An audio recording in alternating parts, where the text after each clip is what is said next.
Iran के साथ जंग में अमेरिका को न सिर्फ भारी नुकसान का सामना करना पड़ा है, बल्कि उसकी एयर सुपेरियरिटी को भी चुनौती मिल चुकी है।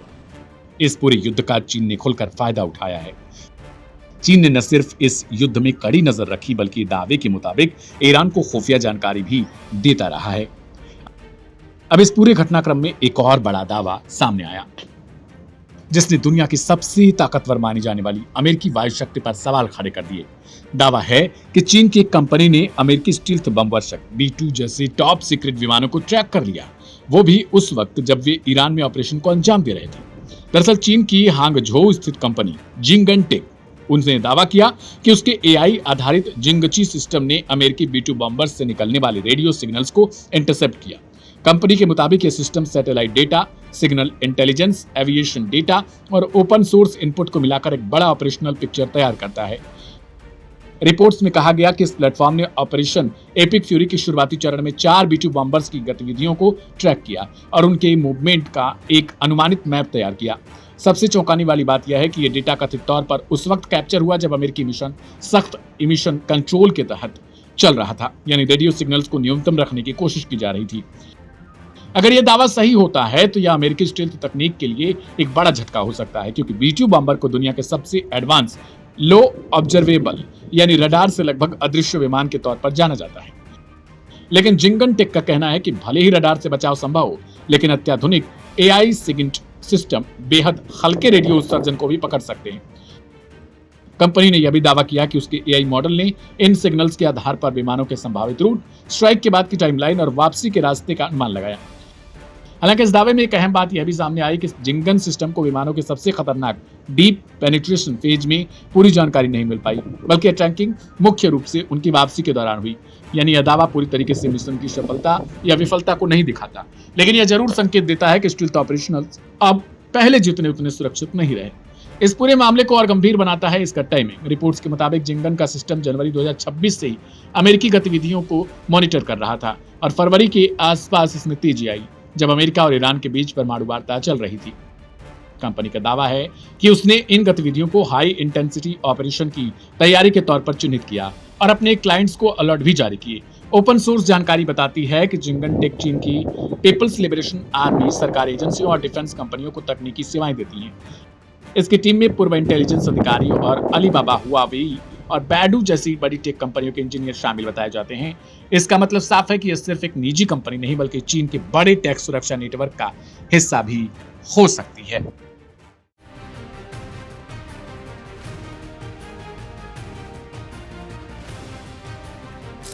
मिडिल ईस्ट में शांति की कोशिशें जैसे ही रंग लाती दिखी, हालात उतनी ही तेजी से फिर बिगड़ गए।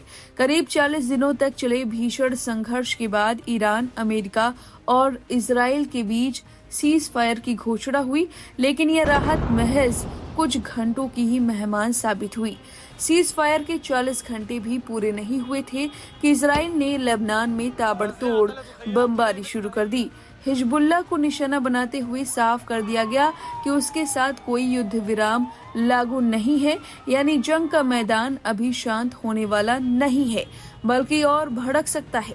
इसी बीच इजराइल के प्रधानमंत्री बेंजामिन नेतन्याहू ने देर रात देश को संबोधित करते हुए 2 टूक में कहा कि लेबनान में फिलहाल कोई सीज फायर नहीं है।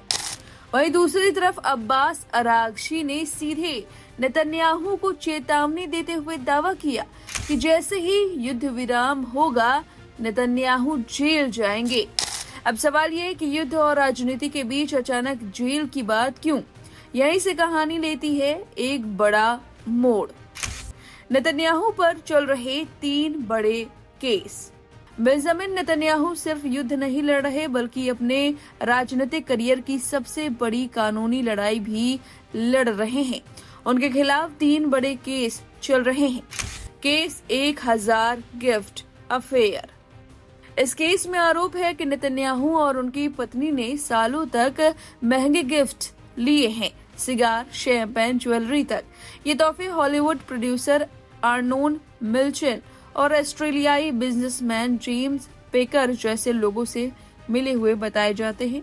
आरोप ये है कि बदले में सरकारी फैसलों में मदद दी गई है। हालांकि नेतन्याहू कहते हैं कि ये सब दोस्ती में मिला गिफ्ट्स है, कोई डील नहीं थी। केस 2000 मीडिया डील विवाद। यह मामला और भी दिलचस्प है। आरोप है कि नेतन्याहू ने अखबार मालिक अर्नोन मोजेस के साथ एक सीक्रेट डील करने की कोशिश की। डील क्या थी? पॉजिटिव कवरेज के बदले मीडिया पर असर डालना। कुछ रिकॉर्डेड बातचीत भी सामने आई है, लेकिन नेतन्याहू इसे अनौपचारिक बातचीत बताते हैं।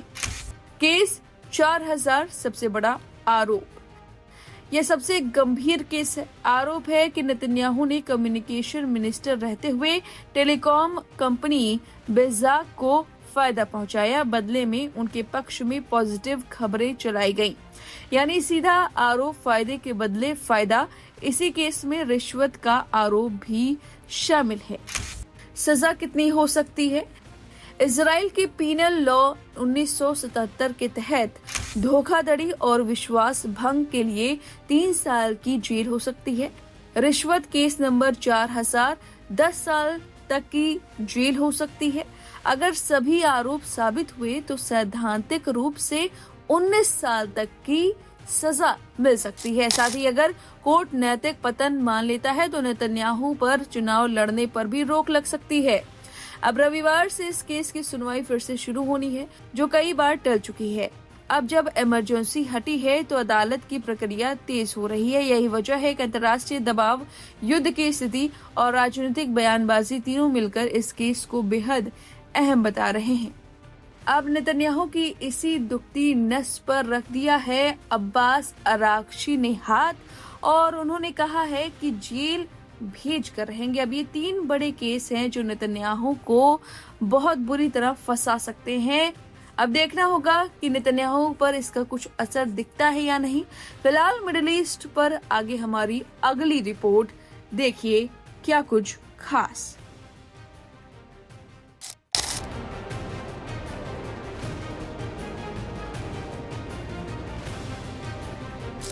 पश्चिमी एशिया की जंग 2 सप्ताह के सीज फायर के बाद अब थमती हुई नजर आ रही है।